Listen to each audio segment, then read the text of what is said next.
नमस्कार। जय श्री कृष्ण। श्री गणेशाय नमः। श्री सीतारामचंद्राभ्याम नमः। वाल्मीकि मुनि की जय हो। माँ भगवती सरस्वती की जय। श्रीमद् वाल्मीकि रामायण अयोध्या कांड से आज मैं आपको सप्ततितमः सर्गः सुनाऊंगी। सततः सर्ग। पिछले सर्ग में आपने दाह संस्कार सुना।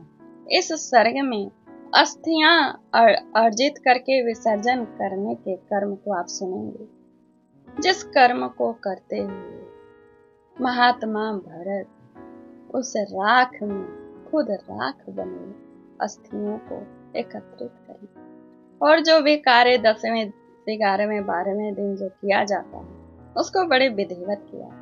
यह चूंकि अभी 119 सर्ग तक अयोध्या कांड में महात्मा भरत का ही चरित्र का वर्णन होता जाएगा।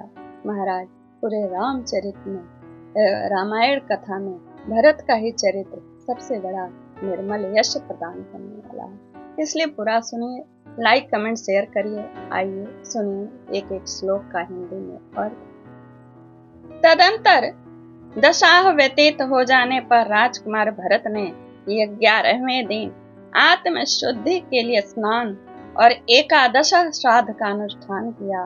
फिर 12वां दिन आने पर उन्होंने अन्य श्राद्ध कर्म मासिक और सफंडीकरण श्राद्ध। उसमें भरत ने ब्राह्मणों को धन रत्न प्रचुर अन्न बहुमूल्य वस्त्र नाना प्रकार के रत्न बहुत से बकरे चांदी और बहुतेरी गौएं दान दी। राजपुत्र भरत ने राजा के पारलौकिक हित के लिए बहुत से दास दासियां सवारियां तथा बड़े बड़े घर भी ब्राह्मणों को दिए। तदंतर 13वें दिन प्रातः काल महाबाहु भरत शोक से मूर्छित होकर विलाप करने लगे। उस समय रोने से उनका गला भर आया। वे पिता के चिता स्थान पर अस्थि संचय के लिए आए। अत्यंत दुखी होकर इस प्रकार कहने लगे, तात, आपने मुझे जिन ज्येष्ठ भ्राता श्री रघुनाथ जी के हाथ में सौंपा था उनके वन में चले जाने पर आपने मुझे सोने में ही छोड़ दिया, बेसहारा करके वो चले गए।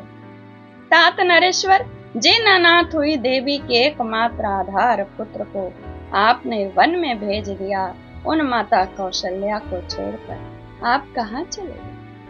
पिता की चिता का वह स्थान मंडल भस्म से भरा हुआ था। अत्यंत दाह के कारण कुछ लाल दिखाई देता था। वहां पिता की जली हुई हड्डियां बिखरी हुई थी। पिता के शरीर के निर्वाण का वह स्थान देकर भरत अत्यंत विलाप करके शोक में डूब गए। उस स्थान को देखते ही वे दीन भाव से रोकर पृथ्वी पर गिर पड़े। जैसे इंद्र का यंत्रबद्ध ऊंचा ध्वज ऊपर से गिर जाए वैसे ही वे गिर पड़े। तब उनके सारे मंत्री उन पवित्र व्रत वाले भरत के पास आ पहुंचे। जैसे पुण्यों का अंत होने पर स्वर्ग से गिरे हुए राजा अयाति के पास अष्टकादि राजर्षि आ गए।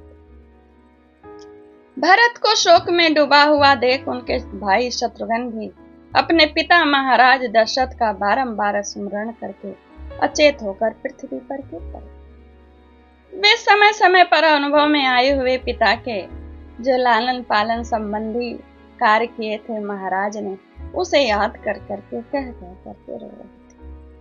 कहने लगे, मंथरा ने जिसका प्रकट किया, जिस अनहोनी का कैकेयी रूपी ग्राह से वह फैला, जो किसी भी प्रकार अब मिटाया जा नहीं सकता, उस वरदान में शोक रूपी उग्र समुद्र ने हम सब लोगों को अपने भीतर ही निमग्न कर लिया।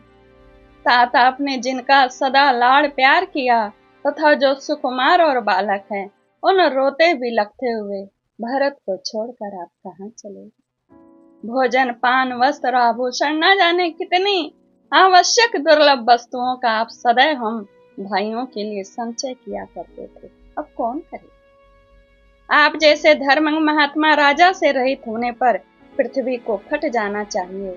इस फटने के अवसर पर भी जो यह फट नहीं रही है, यह तो बड़े आश्चर्य की बात है।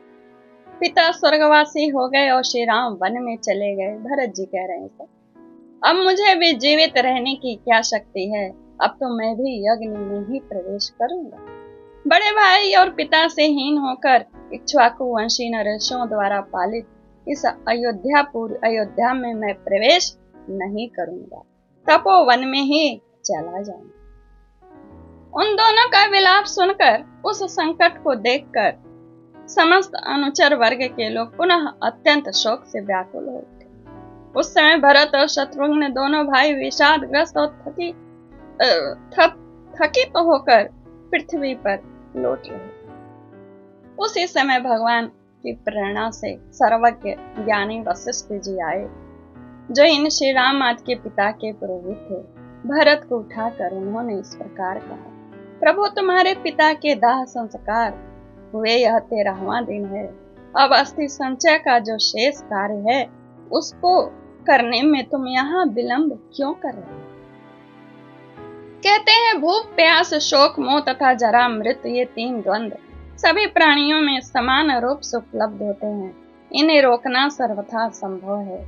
ऐसी स्थिति में तुम्हें इस तरह शोकाकुल नहीं होना चाहिए। तत्वज्ञ सुमंत्र ने भी शत्रुघ्न को उठाकर उनके चित्त को शांत किया तथा समस्त प्राणियों के जन्म और मरण की अनिवार्यता का उपदेश भी सुना।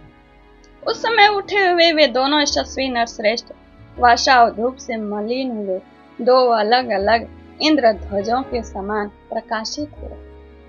वे आंसू पोंछते हुए दीनतापूर्ण वाणी में बोलते थे। उन दोनों की आंखें लाल हो गई थी तथा मंत्री लोग इन दोनों राजकुमारों को दूसरी दूसरी क्रियाएं शीघ्र करने के लिए प्रेरित किए। यह सर्ग यहीं पूर्ण होता है। इत्याशय श्रीमद् रामायणे वाल्मीकि आदि काव्य अयोध्याकांड सप्ततितमः यहीं पूर्ण होता है। और